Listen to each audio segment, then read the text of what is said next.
Hello everyone! Good morning! Happy blessed Sunday! So, umuulan ngayon guys. Kaya, magpaliban muna ako ng aking content na adventure sa mga bundok-bundok or exploring sa mga bundok.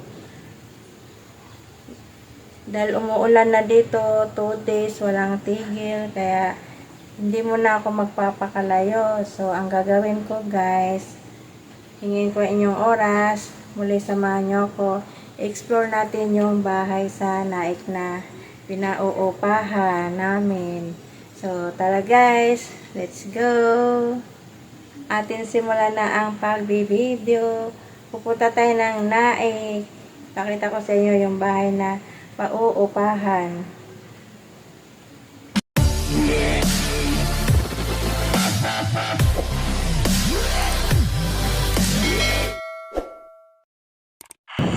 Hello guys! Ayan, papunta na tayo ng Naik. Nandito na tayo sa daan ng Tres Crosses. Ang lusot natin niya ay Soriano Highway.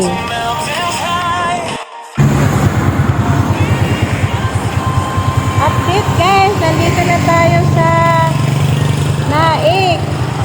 3 minutes na lang, liliko tayo ng pakanan. Yan, marating na natin yung bahay ng mga Pasinaya. Tingnan nyo guys, ito yung mga view sa Naik ko. Papasok. Alright guys, let's go. 3 minutes na lang guys, para liliko na tayo ng pakanan. Parating na tayo sa kabahayan ng Naik, kung saan kilala siya, kung tawagin siya ay Pasinaya. Ayan. Pabahay ng Pasinaya. Dito yan sa Naik. Dalawa ang Pasinaya guys. Meron doon malapit sa may SM13. Meron din dito sa medyo kalagitnaan na ng Naik. Ayan. Liliko tayo ng pakanan. So, mayroon talagang tamang daan guys papuntang Pasinaya. Itong dinaanan namin ay ito, shortcut. Doon sa kabilang daan, doon yung sementado, tapos wala kang masyadong makitang view. Kaya pinili namin dito dumaan kasi may magandang view rito. Ayan, tulad niyan, no. Para tayo nasa kabundukan. Ito kasi cool sa mata kung titingnan mga ganitong view. Para kang nasa gubat. Punta dun sa kabilang daan, yan, puro bahay ang makikita mo. Kaya dito tayo, mas exciting dito kasi bukod dyan sa may magagandang tanawin tulad yan, no, kaliwat kanan may magandang tanawin siya, mga puno ba, trees formation. May tayo dito, may konting off-roading kasi malubak dito, hindi pa siya hindi maganda ang dito. Hindi maganda ang pagka-semento. Parang pinatungan na siya ng konting semento, tapos ayun na nagkalubak-lubak, nagkabitak-bitak, tapos nagiging lubak-lubak na siya. Ayan guys. May 10 minutes natin itong baybay nitong daan na to guys. Kaya kahit medyo naulan, tinis ko pa mag-video para ma-coverage. Pero doon sa highway hindi na ako nakapag-video, gawa ng malakas ang ulan, as in mababasa talaga ang gadget ko. Mahirap na masira, di ba? Kaya wala tayong extra. Kaya yan, dito hindi naman masyado malakas, kaya nakapag-video tayo dito. Yan, mabaybay natin ang daan papuntang kabahayan ng Pasinaya. Share ko sa inyo kung gaano kaganda ang mga bahay dito sa Pasinaya, or baka gusto nyo kumuha or magka-interest kayo dito tumira. Ayan, mag-inquire lang kayo kung saan pwedeng mag-inquire. So, baka meron din dito sa Pag-ibig, kaya pwede kayong kumuha. Itong bahay na kinuha namin ay coverage pa yan ng ng Pag-ibig. Ano siya, 15 years to pay, worth 4,500 monthly. Kaya hindi namin siya matitirahan, kaya pauupahan na lang namin. Tingnan nyo guys, yung daan na yan, maputi, di ba? Parang hindi siya sinemento. Kasi manipis yung pagkasimento niya. Ayan, parang tuloy siyang yung walang simentong daan ba, as in putik talaga. Ayan, dito na tayo. Maraming gate dyan din na madadaanan, kaso hindi dyan tayo liliko kasi mas mapapalayo tayo dun sa may bahay namin. Bahay ng pauupahan namin. Ayan, ito na guys, yung mga bahay ng Pasinaya. Ayan, hindi pa siya totally na nalalagyan ng mga bakod sa gilid. Meron pang ginagawa sa kaliwang side. Ayun, sa left side. Ayan, ginagawa. Dito tayo sa may right side. Marami ng bahay ginagawa dyan ng Pasinaya. Yan ang tawag nila dito, Pasinaya. Magaganda ang mga bahay dito guys kasi maluwag, tas nakaka-attract yung mga kulay nila sa bahay. Colorful yung mga bahay dito. Ayan guys, napaka-colorful. Ayan.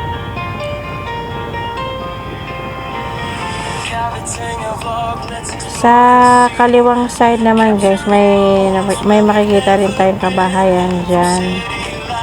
Pero pare-parehas lang yan ang sukat at saka style, pati kulay. Ayan guys, ayan. Yan sa kaliwa, hindi ko na masyado na videoan kasi liliko na tayo ng pakanan. Ayan. Diba? Kung masisilay naman dito konti guys, yung kaliwang side ng kabahayan. Dito sa park na ito, may may bakod. Ayun, nakikita nyo guys, may bakod. Pero doon sa bandang yung kung saan tayo lumiko, wala pa siyang bakod. Kumbaga ginagawa pa lang. Ayan guys, di ba colorful ang mga bahay dito. Ayan. Napaka-colorful ang mga bahay dito sa Pasinaya. So ayan guys, papasok na tayo dyan sa may gate, sa bandang unahan. Liliko ulit tayo ng pakanan kasi doon tayo pupunta. Ayan guys, yun na yun sa may left side. Right. Ayan guys, diba? Ayan, gaganda ng mga bahay dito. Ayan, maluwag siya. Kaya pwede kayong kumuha dyan kung sino man yung gustong pumunta or tumira dito. Ayan guys, marami pa siyang bakante na bahay, kaya pwede pa kayo mag-avail dito. Nakakatuwa yung mga kulay ng bahay. Ang cool sa mata, malamig sa mata, tingnan. Tsaka sa mga ganitong bagong bukas na kabahayan guys, parang masarap mag negosyo dito kasi wala pang masyadong nagtitinda, kaya tas marami nang nakatira. Maraming bakante pero mas maraming nakatira na rito. Wala akong napapansin dito na may titinda ng mga ulam. Yan, puro tindahan lang. So andito na tayo guys.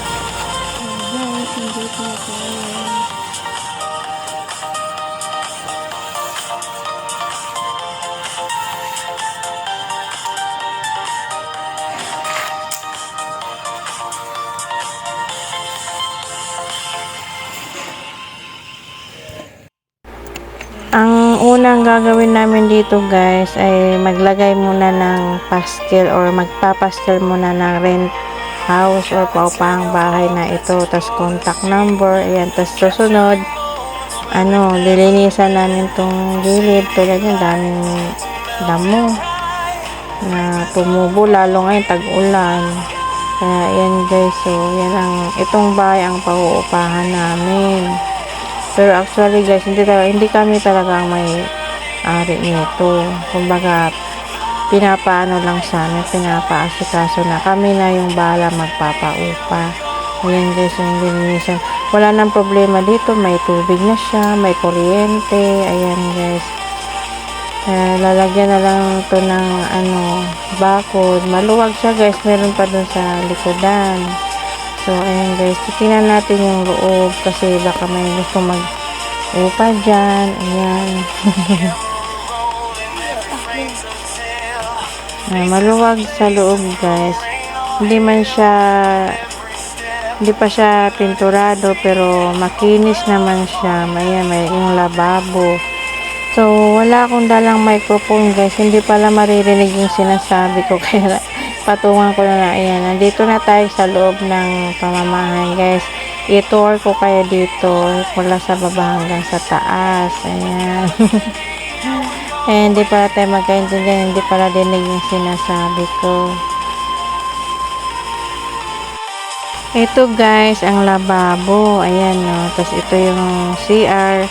Hindi ko mabubuksan kasi naiwan ang susi. Ang nadala ko lang ng susi is para sa pintuan lang. Ayan. Mamaya akit tayo sa taas. Ayan. Ayan guys, so may na siya, may gabay, kaya lang katakot-takot na linis ang gagawin dito bago titira yung mag-uupa dito.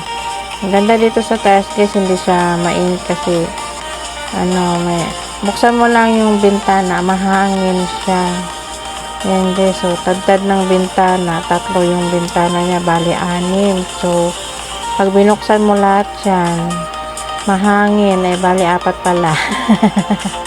Sorry naman. 5 pala, hindi ko napansin. Ayan, binuksan ko guys, yan ang matatanaw mo. Mahangin siya guys. Hindi ako nakaramdam ng init dyan sa taas. Ayan, binuksan, pasok ka agad yung hangin. O, diba, tad-tad ng bintana. Kaya lang, dami naming lilinisan. So, one time pag naka-free, ayan, babalik uli dito para maglinis kasi baka may magka-interest na lilipat dito. Ayan guys, maluwag siya. Yan yung bubong niya, may siya. Hindi ko alam kung anong tawag niya sa sapin na yung parang coil siya. Hindi tatagos yung init niya. Kaya malamig dito sa taas. Kaya wala kayong dapat alalahanin kung hindi man siya nakakaisami. Malamig siya. Ayan, mababa na tayo guys. Katakot-takot ang dito, lilinisan. Ayan, ganyan katalik ang hagdan niya guys. Pero hindi naman siya nakakatakot akyatin kasi may gabay at saka kung sanay naman tayo, walang problema. Ayan. So, tara, bababa na tayo uli.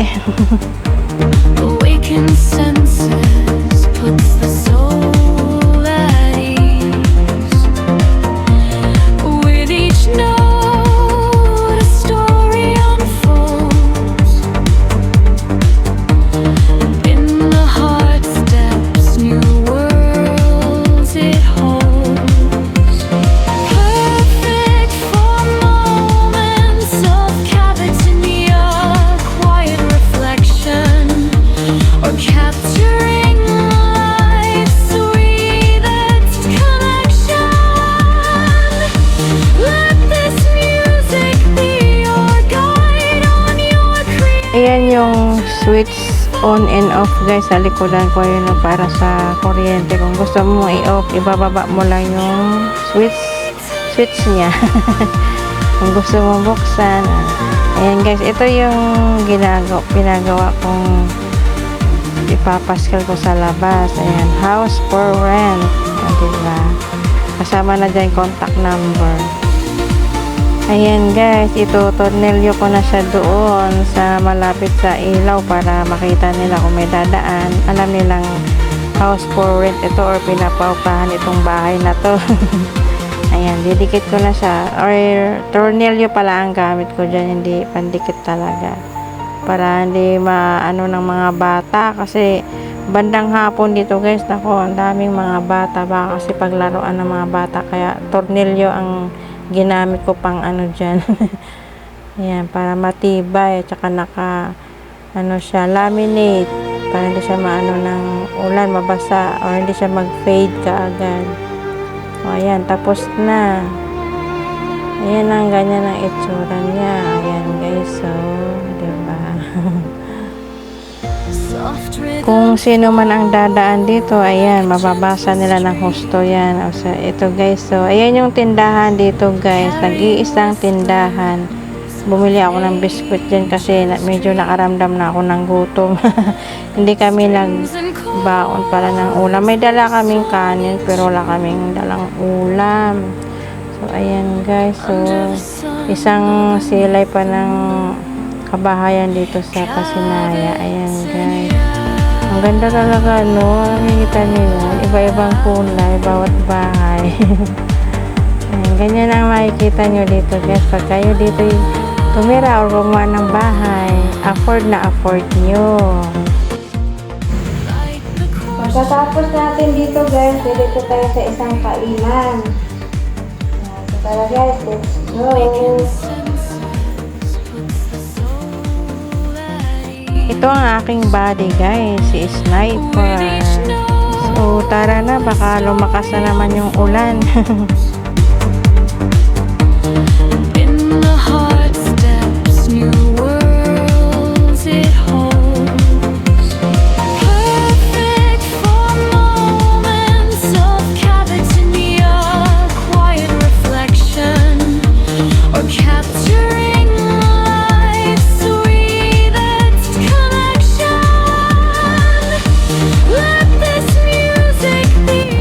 So, dito sa highway ng Naik guys, maghahanap lang tayo ng kainan or slight mukbang.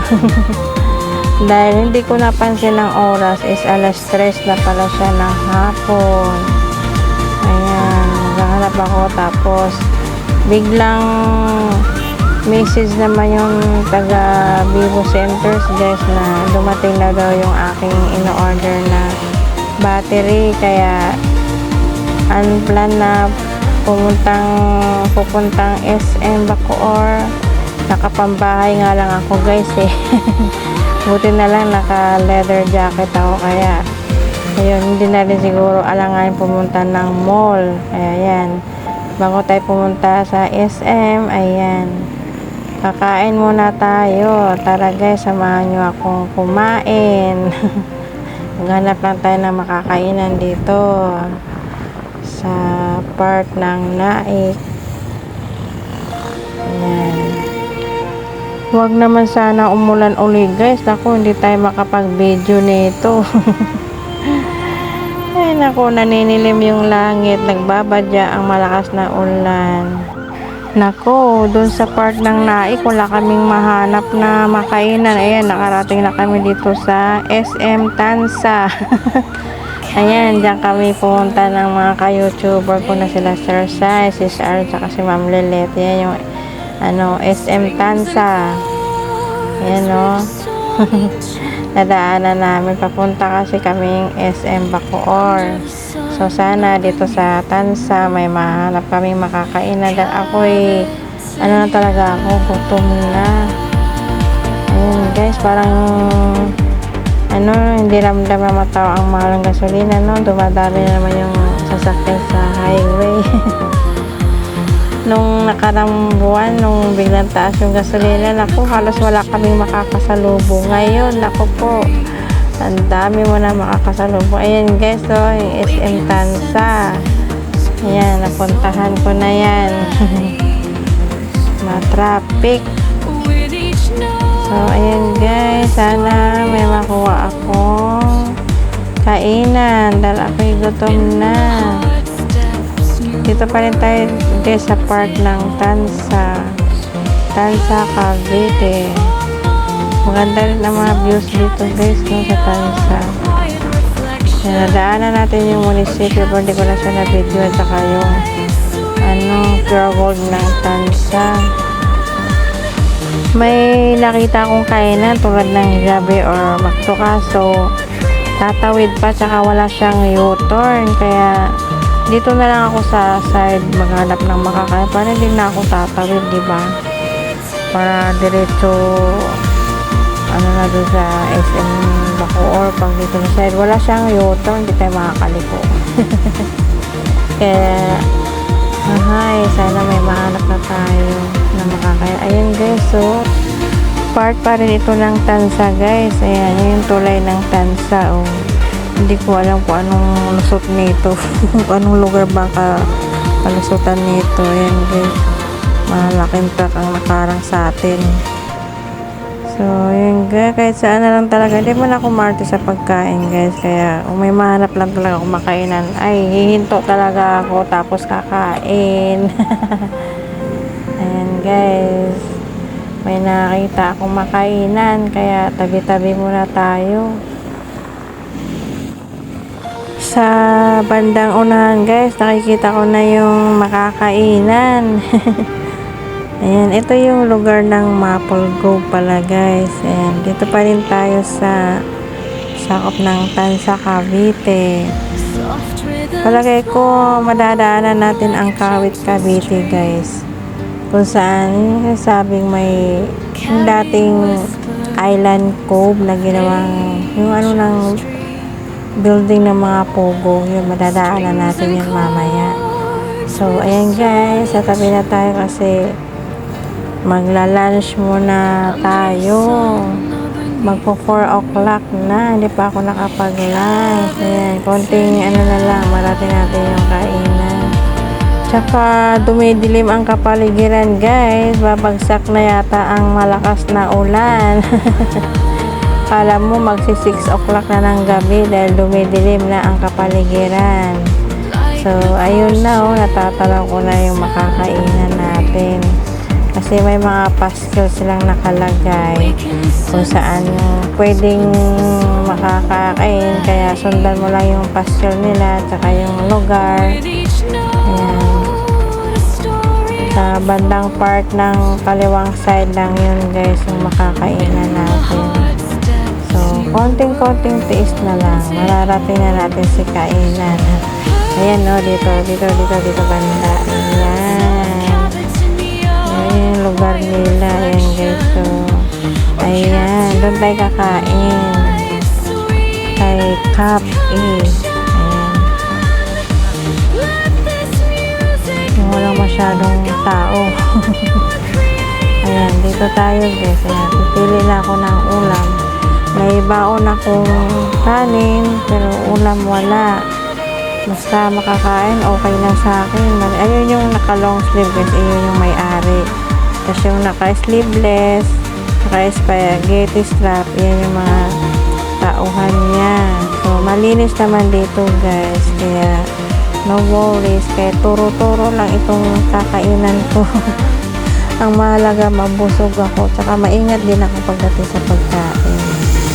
Ayan. So, solve na ang gutom ko nito. So, konting lang guys. Kain muna tayo.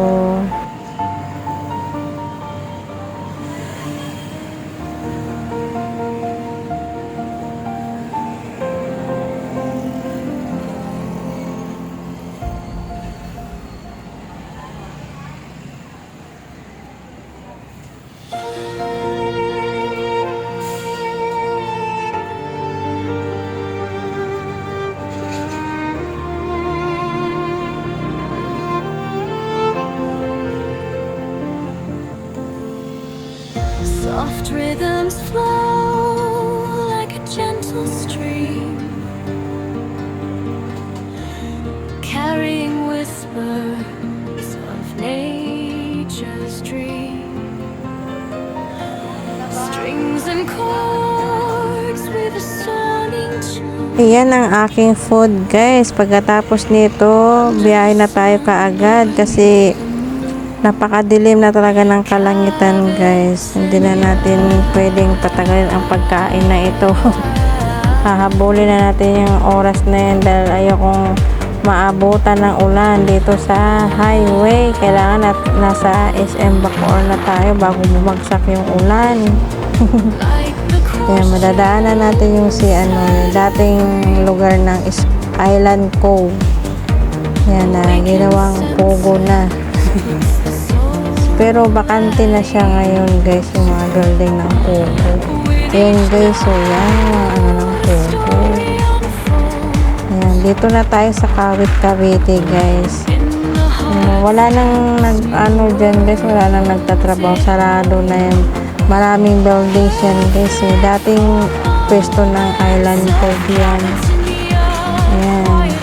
Tignan nyo guys, so yung langit ang dilim-dilim.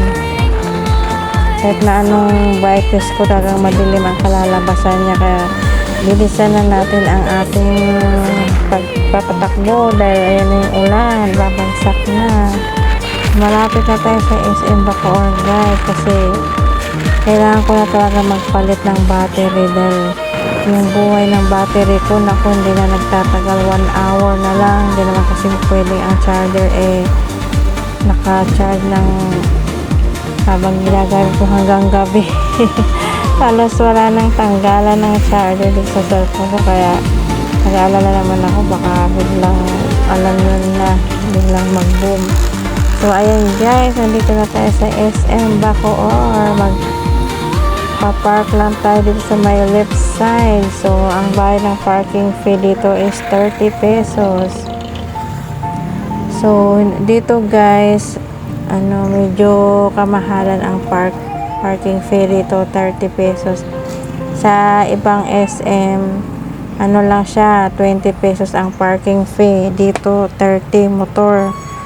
Tapos, hindi mo pwedeng iwawala yung ticket na ibibigay sa'yo kasi once na mawala yan, tapos kukuha ka ng panibagong ticket, ang sisingil sa'yo, 200 pesos. Ayan, kaya hindi natin pwedeng iwawala yung ticket na yan pag tayo pumunta sa mga mall. Ayan guys, ang daming nagka-park. Pupunta lang yan ng SM Bacoor. So mula rito guys, lalakarin lang natin yan. Huwag na tayong umakyat sa overpass kasi masakit na sa binti yung akit pa tayo sa overpass. Tatawirin lang natin yung highway na yan. Ayan guys, ang dami, pakadami. Kasi araw ng linggo ito guys, kaya ayan, halos lahat ng tao nasa mall. Ito ay SM Bacoor. Diba? Galing kaming Naik, dumiretso ng SM Bacoor. So halos din ang niyan, halos almost 2 hours din ang takbo niya.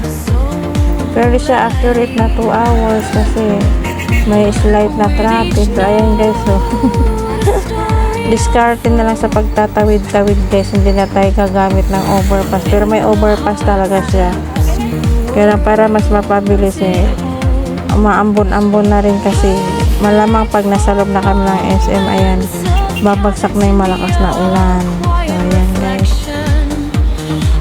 papasok na tayo sa entrance. So stay tuned. Pupuntahan lang natin si Vivo Center dito sa SM Bacoor. Ayan siya ako, haggard. Hindi expected na makarating ng mall, diba? Nakapambahay lang yan. Biglang nag-message yung taga Vivo Center na dumating na daw yung battery ko. So ayan, buti na lang hindi ako traveling vlog ngayon. Kung hindi, nasa Batangas ako, hindi ko pa yan mapapalitan. Kaya next siguro ng pag-ELS ko, ayan, hindi na siguro siya magsa-charge, or dito ko maobserbahan kung hanggang anong oras ng buhay ng battery ko pag ito'y napapalitan na. So ayan guys, ito ang SM Bacoor, malawak din siya. Dito ako palagi noon guys, kahit nung nag-aaral pa ako. Ayan, dito rin ako dati namimili ng mga damit ko. Dati yun. Nung wala pa tayong obligasyon, nagagastusan sarili pa natin yung mga pera natin. Ayan, ilang beses na ako dito nakakapunta sa SM Bacoor. 45 minutes lang ang drive nito guys, pa galing Dasma. Ayan guys, ayan. Hanapin lang natin yung pwesto ng Vivo Center, pinaka 4th floor ng Vivo. So ayan guys, stay tuned. Remembering the holiday party.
dito na lang po tayo. Maraming salamat po sa muling pagsama sa akin. Sa aking paglagalag dito sa SF Bacor, galing Naik. Team Abby, Solid Team, to all my friends. From Jonathan Circle, thank you so much. To all my viewers in the whole world, thank you so much. Hindi ko na po kayo isa-isahin. God bless you all. Until my next video po. See you around. God bless us all. Bye-bye.